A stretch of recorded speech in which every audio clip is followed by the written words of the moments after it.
अस्सलाम वालेकुम and welcome to our channel Insha foods. नाजरीन, आज की जो हमारी रेसिपी है वो है बहुत ही मज़ेदार रेसिपी जिसको हम कहते हैं कलेजी, बीफ कलेजी की रेसिपी। वो भी हम आज इसको बग़ैर ऑयल के फ्राई करने जा रहे हैं।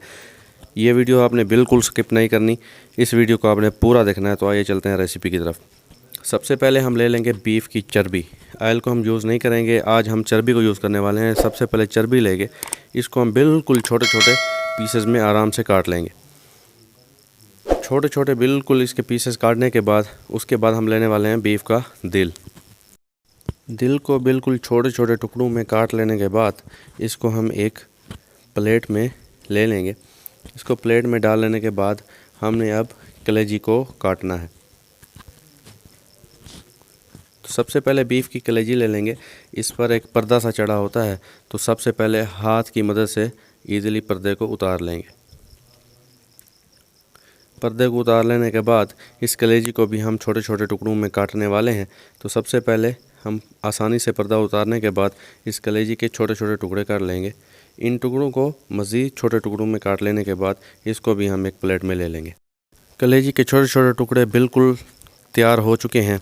कलेजी काट लेने के बाद अब हम चलते हैं नेक्स्ट इंग्रेडिएंट की तरफ। सबसे पहले हम टमाटर, प्याज, शिमला मिर्च और हरी मिर्चियाँ ले लेंगे। सबसे पहले शिमला मिर्च को भी हम काट के छोटे छोटे इसके पीसेस कर लेंगे। छोटे पीसेस करने के बाद हम अब हरी मिर्च को भी काट के छोटे छोटे पीसेस में कन्वर्ट कर देंगे। इसको काटने के बाद आपने यही हाथ अपने मुंह पे नहीं लगाने, वरना इसका मज़ा तो फिर किस्मत वाले जानते हैं। हरी मिर्च को काट लेने के बाद अब हम टमाटर काटेंगे। टमाटर को भी अच्छे तरीके से काट लेने के बाद इसको भी बिल्कुल छोटे छोटे टुकड़ों में हमने काट लेना है। ये टमाटर भी हमने काट लिए हैं। इसके बाद हम प्याज काटने वाले हैं। प्याज को भी हमने छोटे छोटे टुकड़ों में जैसे पहले काटा था वैसे ही काट लेंगे। ये सारे इंग्रेडिएंट्स ऐड करने के बाद इसके बाद हम ऐड करेंगे अदरक और लहसुन। अदरक ऐड करने के बाद इसको अच्छे तरीके से हम कूट लेंगे। इसके बाद हरे धनिया की बारी है, तो हरे धनिया को भी हम छोटे छोटे टुकड़ों में बिल्कुल काट लेंगे। इसको बिल्कुल बारीक काटना है। ये सारे इंग्रेडिएंट्स अब हमारे रेडी हैं। तो नमक ऐड करेंगे प्याज के ऊपर थोड़ा सा। नमक ऐड करने के बाद इसके ऊपर हमने जो हरे धनिया काट के रखे हुए हैं वो इस पर ऐड कर देंगे। ऐड करने के बाद इसको अच्छे तरीके से हम मिक्स कर लेंगे। ये हमारे हरे धनिया, प्याज और नमक मिक्स हो चुके हैं। तो आइए रेसिपी को स्टार्ट करते हैं। सबसे पहले हम कढ़ाई ले लेंगे, उसमें थोड़ा सा हमने ऑयल इस्तेमाल करना है, सिर्फ प्याज को हाफ़ फ्राई करने के लिए, और इस्तेमाल नहीं कर रहे। वीडियो पूरी देखेंगे तो आपको समझ आ जाएगी। ऐड करने के बाद इसमें हम प्याज ऐड कर देंगे। प्याज को 3 से 4 मिनट के लिए हाफ़ फ्राई करने के बाद प्याज कुछ नरम हो जाते हैं। इसके बाद हम इसको निकाल लेने वाले हैं। तब तक के लिए आपसे इल्तमास है, अगर आप मेरे चैनल पर न्यू हैं तो चैनल को सब्सक्राइब कर दीजिए और वीडियो को लाइक कर दीजिए। इसके बाद प्याज हाफ़ फ्राई कर लेने के बाद हम प्याज को निकाल लेंगे। जैसा कि मैंने आपको स्टार्ट में बताया था, हम ऑयल का यूज़ नहीं करने वाले इस रेसिपी में, तो मेरी अभी भी वही बात है। तो अब हम ऐड करने वाले हैं इसमें सबसे पहले जो हमने तैयार की हुई है चर्बी।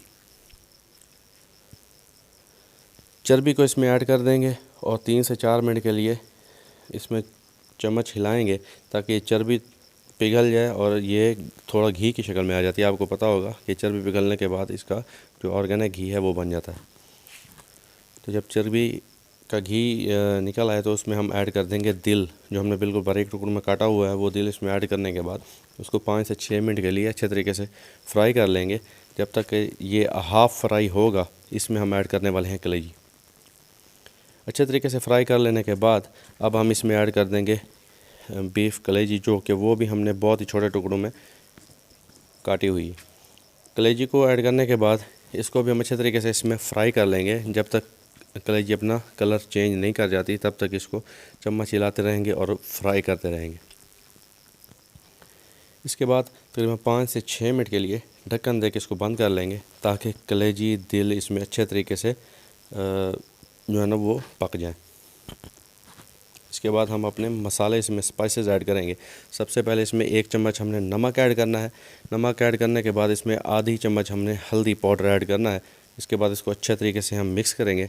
अब बारी है लाल मिर्च ऐड करने की। जितना आप स्पाइस चाहते हैं उतना लाल मिर्च इसमें ऐड कर दें। अब हमने 2 चम्मच इसमें लाल मिर्च ऐड की है। अगर आप स्पाइसेस के ज़्यादा दीवाने हैं तो उसमें ज़्यादा लाल मिर्च ऐड करें, वरना कम भी कर सकते हैं। इसके बाद अदरक लहसुन का पेस्ट हमने इसमें ऐड कर दिया है जो हमने रेडी किया था। इसके बाद अच्छे तरीके से इसको मिक्स करेंगे, 3 से 4 मिनट पकाएंगे ताकि अदरक लहसुन का पेस्ट इसमें अच्छे तरीके से भुन जाए। इसके बाद ऐड कर देंगे वो प्याज जो हमने हाफ़ फ्राई किए हुए थे। इसके बाद इसमें शिमला मिर्च ऐड कर देंगे। इससे जो हमारी रेसिपी का जायका है वो जायका बन जाता है जिसकी आप तवक्को रख रहे हैं। शिमला मिर्च ऐड करने के बाद इसमें हरी मिर्चें भी ऐड कर देंगे जो हमने काट के रखी हुई थी। अब हम इसमें टमाटर भी ऐड कर देंगे जो हमने पहले से काट के रखे हुए थे। ये सब चीज़ें ऐड करने के बाद तकरीबन 5 मिनट के लिए दोबारा ढक्कन दे के इसको पका लेंगे। पकाने के बाद ये कलेजी मुकम्मल तौर पे गल चुकी है। इसके बाद हम इसमें मक्खन ऐड कर देंगे। मक्खन ऐड करने के बाद खुशबू की वो लहर उठती है जो झटपट खाने पर मजबूर करती है, लेकिन हमने मक्खन के साथ पिघलना नहीं है। इसके बाद हमने ऐड करनी है दही। दही 1 कप इसमें ऐड करने के बाद इसको अच्छे तरीके से मिक्स करना है। मिक्स कर लेने के बाद 1 चम्मच इसमें गरम मसाला पाउडर ऐड कर देंगे जिससे बहुत ही मज़ेदार खुशबू आपको मज़ीद बेताब कर देगी। लेकिन अभी भी आपने थोड़ी देर सब्र करनी है और इस रेसिपी को अच्छे तरीके से पकाना है। अभी इसको मिक्स कर लेने के बाद हमने तब तक पकाना है जब तक कि इसका सारा पानी खुश्क नहीं हो जाता जो कि दही ने छोड़ा। इसका पानी मुकम्मल तौर पे खुश्क कर लेने के बाद सर्व करेंगे और ये इसकी फ़ाइनल लुक हो जाएगी जिस पर आप टूट सकते हैं, इसको अच्छे तरीके से खा सकते हैं। इसके साथ आलू की चिप्स और सलाद को हम सर्व करेंगे। उम्मीद है आपको ये रेसिपी अच्छी लगी होगी, तो वीडियो को लाइक शेयर कर दें, चैनल को सब्सक्राइब कर दें। फिल वक्त इजाज़त दें। अल्लाह हाफ़िज़।